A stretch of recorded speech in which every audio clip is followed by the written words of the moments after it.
Welcome to Real Lives Touched by Addiction with your hosts, Jen McCutcheon, Luke Loughlin, Lainne Love, and Sandra Marie.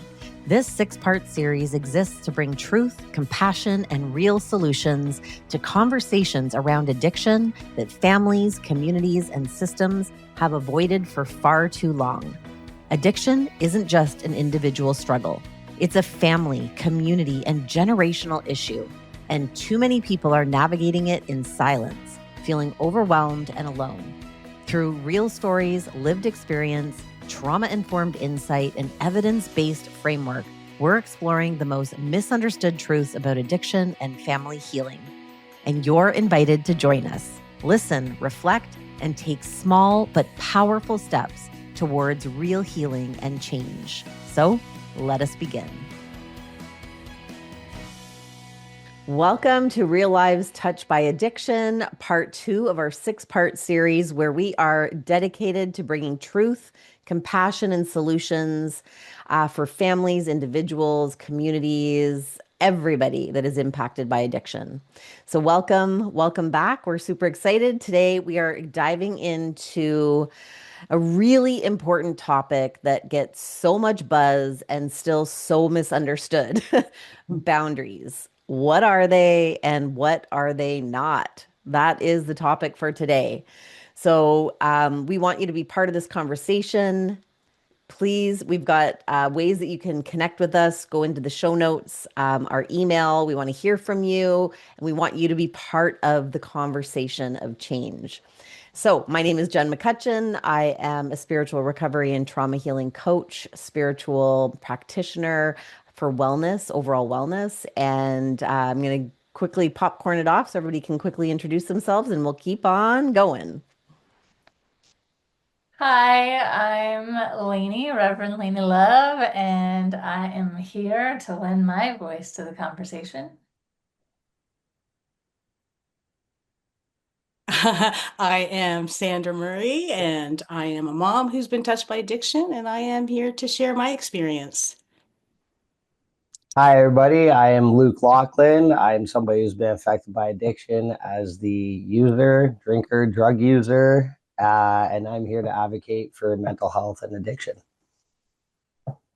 Amazing. Amazing. Well, welcome everybody. Welcome to every one of our listeners joining with us. And thank you for being here. Thank you for making this conversation possible to be part of the solution to change, because there's one thing that I know to be true. If we aren't part of the solution, we are part of the problem. So the more that we can bring awareness and understanding and help ourselves through willingness to show up and just listen, take what resonates and let go of, and don't hold on to what doesn't.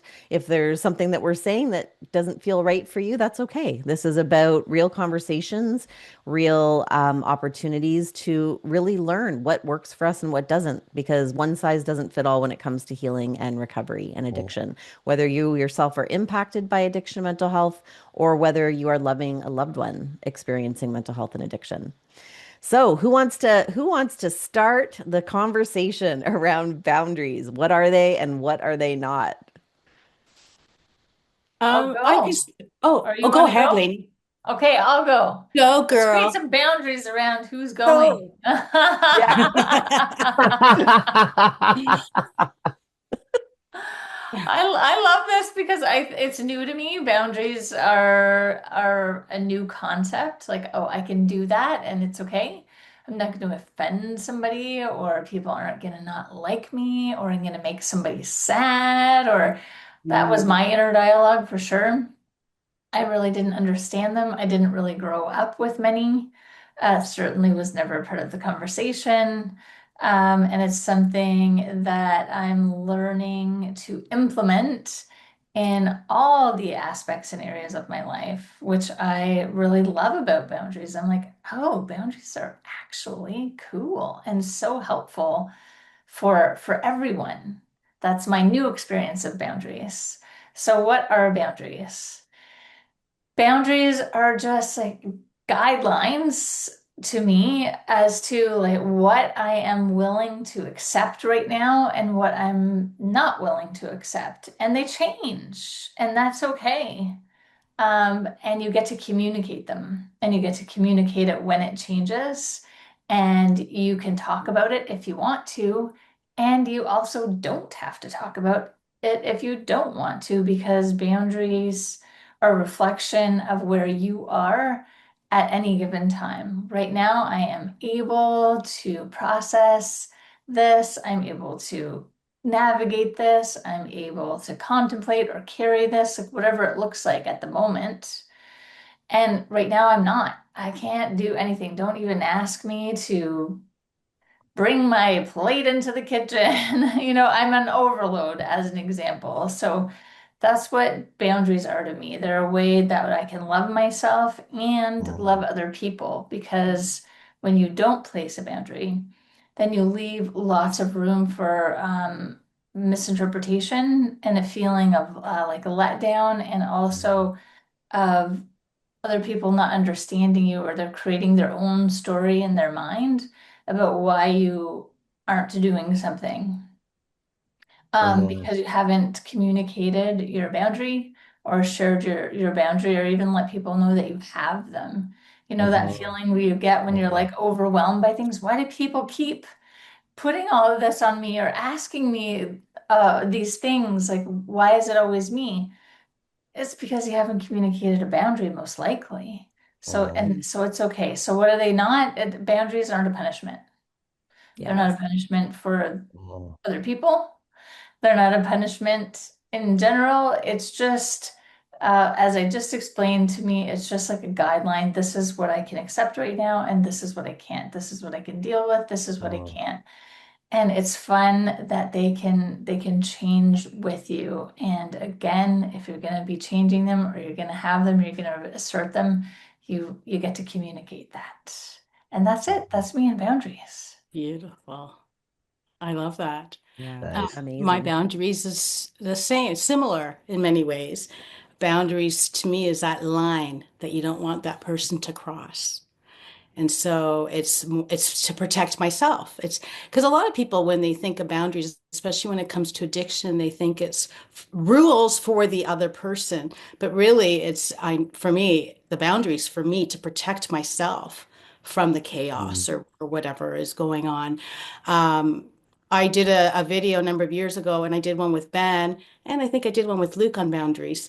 And for me, when it comes to boundaries, I say there's three steps. It's setting that boundary. What do I need to live a healthy life? And then secondly, if and for me, that I'm talking with a person with an addiction problem, but it could be used in everyday life with everybody. Because I also say with boundaries, you're teaching people how to treat you, right? This isn't okay. This is what I need.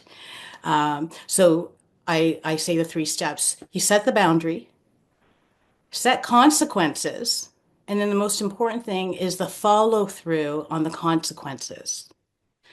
So, an example, Ben and I spoke about it in a video. When he was in active addiction, he would be verbally abusive and aggressive, and I'd be on the phone with him. And my boundary is like, I'm not going to talk to you when you're in active use or you're being verbally abusive. If you talk to me like this, I'm going to hang up. And I would hang up. I'd say, I love you, and I'd hang up. And he didn't like it, especially when he was using. It would make him angry because what he says is addicts don't want to hear no, because he's probably asking for money or something. And so I would hang up, and I'd have these conversations with Ben, and he's like, I didn't like it. But in one of the videos, the last thing he said is keep your boundaries, because that's important. And so that would be a boundary. If you're being abusive on the phone, I'm going to hang up. And then I hang up. I don't stay on the phone. Even when he's like in a mood and I could tell that he's using and he wants to talk about life and purpose and stuff. There were times when I'd stay on the phone for an hour because I'm like, yeah, I've got him. But he wouldn't remember the next day. So I wouldn't put myself through it for like an hour, 2 hours of conversation. So that was another boundary. So he knew my boundaries. He didn't like them. And usually when they don't like the boundaries, you're probably doing the right thing. It's hard work keeping your boundaries, but for me, it was totally worth it. But there was a number of boundaries, and the follow through is a big one. And even when the kids were small, there were boundaries. Like, if they were fighting over a toy, it's like, well, if you're going to fight over the toy, I'm going to take the toy away. And so if they continue, take the toy away. It's as simple as that. As we grow up and the kids grow up, and then there's more chaos, the boundaries get a little bit blurred. And you had really good points, Lainey. Boundaries can change. And, Mm, and you don't always mm, have to verbalize it. I would tell Ben, like, if you're going to punch a hole in the wall, I'm calling the police. And I only had to call once for him to really see I'm calling the police because this is damage. So there's such extremes when it comes to boundaries, but it is for us to protect us. yeah. And that's my experience with boundaries. Yeah. Yeah, I think you guys both touched on it too, right? With I had no clue what boundaries were up until like a couple of years ago. I'm still trying to work with them and hold to them, and I know they are the protection for like my emotional, my mental, my physical, my spiritual well-being. They're not for the other person. I feel like looking at my past, not being able to set boundaries, one, I'm a huge people pleaser. Um, I'm also overgiver, and especially in recovery, I can fall through that boundary and overgive my time, my resources to the point where I'm like burnt out, and that's what it causes. And I feel like what I've learned with boundaries is like what's my responsibility and what's not. And that big one when you're like a people pleaser, and you finally set a boundary with somebody to protect your emotional, mental, well-being. When you have that people pleaser and you don't want to hurt people or you don't want conflict, it's constantly bouncing in your head that this is going to make that person upset. And it took me a few times to be able to set a boundary with somebody and they got upset where I almost started backing up on that boundary because I like felt bad and then found myself in that same place of being burnt out or being resentful at the person because that people pleasing is coming back in. And when I started to learn that, when we're setting a healthy boundary with somebody, and sometimes it's not to keep a wall to block somebody out, it's to get, especially when it's a boundary towards a person, to get them to respect you in what your needs are and what you need for yourself, right? um, Learning that has helped me develop healthy relationships. I could have caused a lot of conflict actually in the past because I was at like, there's the turtle and the skunk. Like I'm either going into my shell or I'm spraying like a skunk. And I tried to set a boundary and went back on it and then get resentful again. It's like I spray like a skunk and then I end up like hurting that person because I can't communicate that boundary. And I think another one that's big for the boundaries, it's not just for like other people, but like my emotional health. Like, what am I doing for my emotional health? What are these boundaries I'm setting? Like it's a boundary for me, a deadline that I should be getting to bed at a certain time because I know I'm not that good the next day if I don't get much sleep. But me going back on that boundary is going out an hour before that time I want to be getting in bed so I can go do something for somebody. Am I doing that because it's a helpful hand or am I doing it because I'm people pleasing again and I'm overgiving? Mm.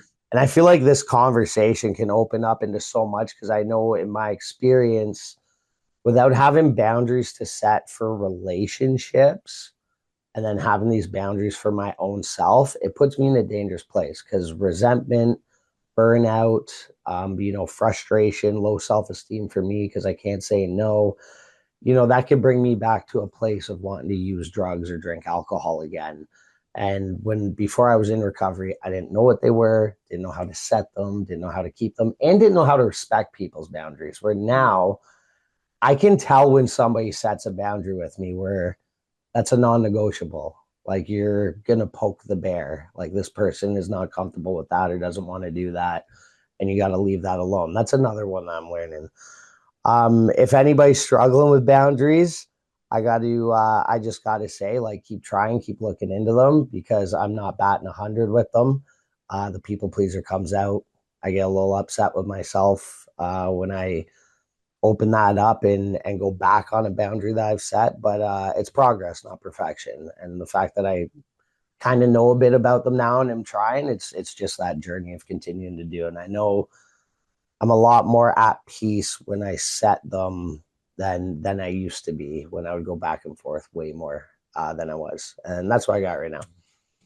Amazing. Oh Beautiful. my gosh, guys, so good. I mean, I love just hearing everybody's and how, again, how interconnected we all are. We are more the same than we are not, right? When you're Mhm. moving through the challenges that each and every one of us on this call have faced, and each and every listener, the challenges that you have faced and where you are right now, what you've already overcome, we're constantly learning. And Lainey, you nailed it. Like one of the biggest misconceptions is that a boundary is a boundary. It's a line in the sand and it never moves. You can't wiggle that line. Like, and that is a bunch of BS as far as I'm Mhm. concerned, because I'm constantly changing. So how can my boundary possibly remain the same? And there's so many misconceptions. So I love just having, hearing some of your examples and, practice, practice, practice. I am always saying that no Yes. matter what skill we're talking about when we're moving through healing and recovery, nothing comes easy. It's not gonna just you're not just gonna nail a boundary. And that was another big Okay. misconception. Like I'm just gonna nail the boundary the first time. It's like, If only. no. Like it's gonna take a lot of wiggling, a lot of compassion, a lot of inquiry to like really start to get more and more comfortable. Because, I believe boundaries are limits. They are limits and they're personal limits. So it's my limit. It's my line in the sand, not yours, not my neighbors, not my parents, not anybody's. It's my boundaries are personal. And I really, really suffered for a long time because one, hey, my name's Jen. Didn't have a boundary to save my life, didn't know what a boundary was, didn't know how to set a boundary, had no idea what my limits were. Like I was, I was a complete mess. But when I started to understand that the limit was mine, I kept looking and what should my boundary be? Listening to therapists, counselors, people telling me, giving me examples. And then I would take that and try to set that boundary. But it didn't work because it wasn't based on my personal needs. Mhm.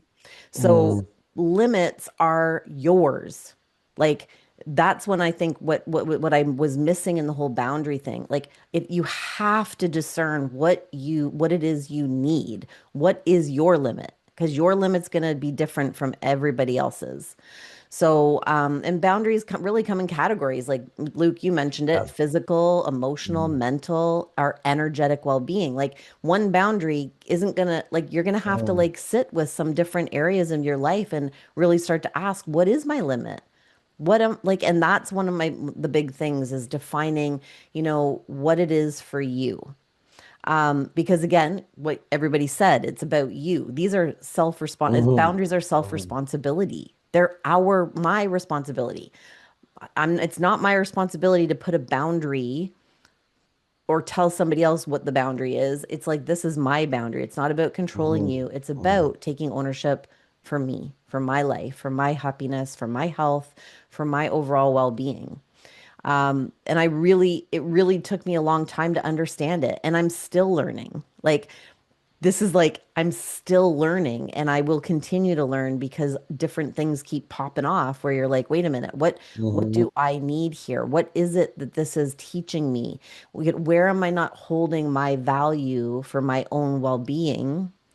I think Luke, you said it, people pleasing. I mean, Mhm. people pleasing I don't know who said this to me. I heard it somewhere that people pleasing is really master manipulation because Mhm. we are only manipulating how other people are viewing us. We want them to Yeah. like us. So we're actually manipulating through people Mhm. pleasing. Now that's not a shame remark. That's not to shame anybody, but it really like it kind of hit me upside the head was like, damn. Okay, Mhm. right? So, and Lena, you mentioned it. Boundaries aren't punishment. They're not ultimatums, which I was like big ultimatum girl back in the day, with my son. Like you're gonna do this or else, right? You're gonna follow this rule or else. They're not threats. They're not attempts to control somebody else's behavior, really. They're really not. It's not But about there's controlling them. It's about just expressing what you will and will not tolerate for your own health and well-being. And what they do with it is on them. You don't have to be mean, you don't have to be cruel. It's going to be uncomfortable. it's still uncomfortable for me. It's like it's one of the hardest things still for me is setting boundaries and not feeling guilt or somehow that I'm being mean. And that Mhm. program runs deep for me, like very deep. This is some of like the biggest work that I'm still working on is setting boundaries, is owning my worth and remembering that I get to express what I will and will not tolerate. And it doesn't matter what that person or anybody else feels about it. And standing in my power and owning my peace. Mm. And it is a daily work. I'm telling you, for me, it is a daily work for me and in all areas of my life. So I love this topic. I talk so much about this with like the clients that I work with, moms who are, or have children touched by addiction, because there's so much wrapped up in this for everybody. But for mamas, for women, we have a really hard time. And I'm not saying that men don't, but we have a really hard time setting boundaries because we are always wanting to like be the peacemakers, and we're the over functioners, and we're the over givers and the people pleasers. So yeah, that's kind of where I'm at. Boundaries are for Mm. you. They're not for the other person. And they're not here to control anybody. They're here to protect your worth. 100%. Yeah. Um, I think for me, because I really learned boundaries with my son, and I always had to have consequences for those boundaries. You talk about it's not a punishment. No, it's not a punishment. But if I don't want drugs in my home and there's drugs in my home, then you need to leave. So you can call that a punishment, but to me, it's a consequence because how do you prevent it from happening again? If you're trying to teach somebody how to treat you, but they keep stepping on you and you keep allowing it, what are you doing differently?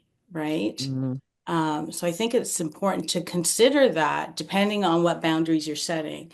Um, I'm, I don't think I've ever been a people pleaser. I always say it's none of my business what people think of me. That's what I live by, because I know that I'm a good human and I'm not hurting anybody intentionally. And if I do, I hope somebody comes to me. Um, I don't know that one is a hard one for me. Um, but there are consequences with boundaries with my son, always, because otherwise he would continue doing the same thing. But then he learned, like, he would hang up on the phone before I would because he knew that was one of my things. I'm going to hang up if you're going to continue. And he'll just hang up. And then he'll go away, he'll think about it. In some cases, he'll call me back and apologize because he realized. But anyway, I just wanted to throw Well, the consequences in because I don't want Yeah, people to see that as a punishment because it's not a punishment. it's it's It's a not. actually protection for me. Yeah, yeah, I it's agree. protection. And I feel Mm. like it's a conscious choice that they get to choose, right? Like Mhm. we used to say, we're not kicking you out. You're choosing to not live here because this is the line in the sand, right? So we're not kicking you out because there was all the lingo. Like I can tell you Mhm. this conversation could go on forever, but like Yeah. all the lingo from treatment centers and therapists and things, what you're supposed to say, and it's a consequence. No, can't use the word consequence. It's got to be rules. No, you can't use the word rule. Oh, Ah. To be like a contract. Like it just was like ping pong No, man. different things. tomato, Okay. tomato. It's all right. I agree. So I remember finally, like it just kindly, it was like, listen, here's this is like the only thing we have control over is what goes on in our home. If you're welcome to be in this home, here are some of the expectations. If those expectations can't be met, you're choosing to live elsewhere. Mhm. Like you're choosing to not be here. Mhm. And what I've learned in like, and I have learned a lot. I've come a long way. I'm still working on it. I'm still a work in progress. But I mean, what I've learned to be true is that I'm not here to manage anybody else. I'm not here to manage other people. I'm here to manage and take care of myself. But in managing my own, taking ownership of myself and setting boundaries, I'm becoming that living example. I'm showing my loved one in addiction. I'm showing my son, my daughter. I'm showing them what self-love looks like. I'm showing them Mm. what it means to prioritize myself even when other people don't agree, either when even when other people are hurt by it, even when it may seem cruel or or whatever, like unreasonable. I don't care. Like there's things that I'm solid with. No, I don't Mm. care. And guess what? I've watched my children, my loved ones turn around and start to set boundaries for themselves in ways that they might not have if I hadn't have drawn that line in the sand, which was one of those hardest things I've ever had to do that felt so opposite of what a mother is supposed to do or a Yes. wife is supposed to do. It was like the most foreign thing that my body could experience Oh, to set that boundary. But it was the pivotal moment in things shifting. And it's happened multiple times, like big monumental boundaries that had to be set for me because I couldn't go on the way it was. And those were the turning points. Those were the turning points. And then I would forget about boundaries again. And then I would forget about, drawing that line in the sand. And it's a constant remembering, which is a constant practice and a constant evolution and change. yeah, I like where you said there, Jen, with that experience and us talking about it's Sandra, you said it was like it's not a punishment, right? Like when we're setting boundaries, the best thing Mhm. my sister ever did was set that strong boundary with me of like you're not coming around my kids. Mm. Um and I'm going to speak from my experience. Yeah, I remember at the start I took it as, how could you do that? Mhm. I'm their uncle, I'm their blood. You're using your kids as a pawn piece in this. And it's like, man, look in the mirror. Yeah. You are living in a way, whether I was in pain, trauma, or not, I was living my life in a way that I was unpredictable and you couldn't trust me. And my sister was a mother who had to protect her family. Yep. And so she Mhm. was not punishing me because I knew she woke up and couldn't sleep at nights, worried about her younger brother, but she did not have the power to fix me. Mm. Yeah. Yep. She had to do what she had to do for her own self. And by her doing that, when I finally, got to this place of like, man, I think I'm the problem and I need help. Whether I was traumatized when I was younger, going through whatever hurts I had to be responsible for my recovery and my healing because everybody that hurt me in the past, they weren't coming to bring me to therapy appointments and get me the help that I needed or bring me to whatever recovery groups I went to. And from the result of that boundary and learning that it actually was of love, it wasn't that she was abandoning me, it wasn't Mhm. that she hated me. From the result, yesterday my sister sends me a picture while I'm giving a sermon at my church of my nieces and nephews like this watching it on the live stream Aw. because all those kids know is their uncle Luke in the headspace I'm Nice. in today. Mm. If she allowed me around them the way I was, they Mm. might have witnessed a blow up at a Christmas get together, me hurting a family Mhm. member, doing this or doing that. And they would have been traumatized as kids. And so, what my sister did with that boundary was not punishing me. She did a heartbreaking thing that she had to do. I was her baby brother. She used to babysit me, Yeah. but she had to do it for her own mental health, her own family. She had to take care of herself so that when I was ready, she Yes. can now be there and be a big support for me. We have talks all the time about mental health and addiction and our own mental health. And it was a beautiful thing. So anybody listening to this, if you're the one that's in addiction and somebody sets this boundary, it's coming from a place of love. Yes. It's not coming from a place of I hate you. And I did take it like that at first, Mhm. but that's me taking it. Remember what we said, right? Like when we set the Mhm. boundary, it's for us to set that whatever that boundary is for our own well being, not the person's, right? So thank God my sister did that. We have the best relationship we could ever have today, and I would want her to do it again if I ever got to that space again. Perfect. Choices, consequences. Mhm. Those were the consequences. Beautifully said, Luke. And Yeah. consequences can be good. Yeah, That's taking the power back from that word or the Yes. meaning of it when you're implementing it. Yeah. Also when it comes to boundaries, it's also what I share with my son who's 10. We talk about consequences is exactly that, Sandra.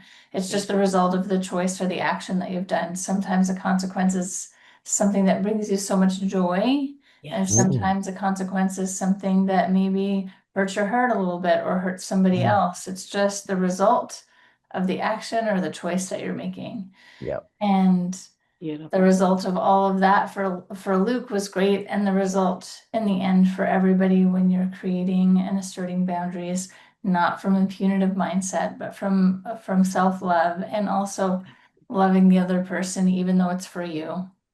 Your sister was loving you, Luke, when she was doing that, because Yeah. now you're able to see, wow, what an amazing ripple effect that boundary created, and how nobody probably was aware of the impact that would have on your relationship with your nieces and nephews. Because you're right, they get to see you as the best version of yourself. Yeah. And that really touched me that you shared that, because that's a consequence of that choice Yeah. that Beautiful. I wouldn't have thought of, and it's so true. But we learned a lot about boundaries and what that means to us and what it can mean to other people, and that they are challenging, and there's probably going to be some pushback from yourself and from others. And in the end, it doesn't matter, because whatever you're doing for yourself, and we can't control the response that somebody else is going to Right. have to the boundary that you're setting. You can observe yourself and say, oh, was I coming because I was trying to punish? That threat that Jen, that you mentioned. Was I Yeah. trying to threat? Was I trying to control? Or was I just like loving myself? And that's it. I mean, boundaries can be as simple or as complicated as we make them by whatever state that we're in at the time that Yeah. we're doing it. Yeah. So, and that's why there's so many cool conversations around it. But thank you, everyone, and I hope that you got something from our conversation about boundaries. Beautiful. Yes. Oh. Amazing.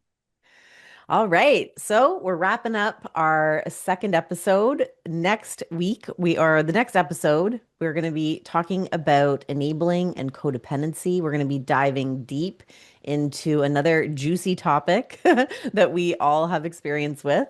So we look forward to having you join us in the next episode. Until then, we'll see you next time. Bye. If this episode moved something within you, please subscribe and leave a rating or review. It helps these conversations reach the hearts of those that need them most. And we also want to invite you to come and connect with us. Our social links are in the show notes. Follow us, come say hi, and share your story. We truly want to hear from you, because your story carries wisdom, your voice carries medicine, and your purpose is already unfolding. Until next time, remember, you are not alone. We heal, rise, and recover better together.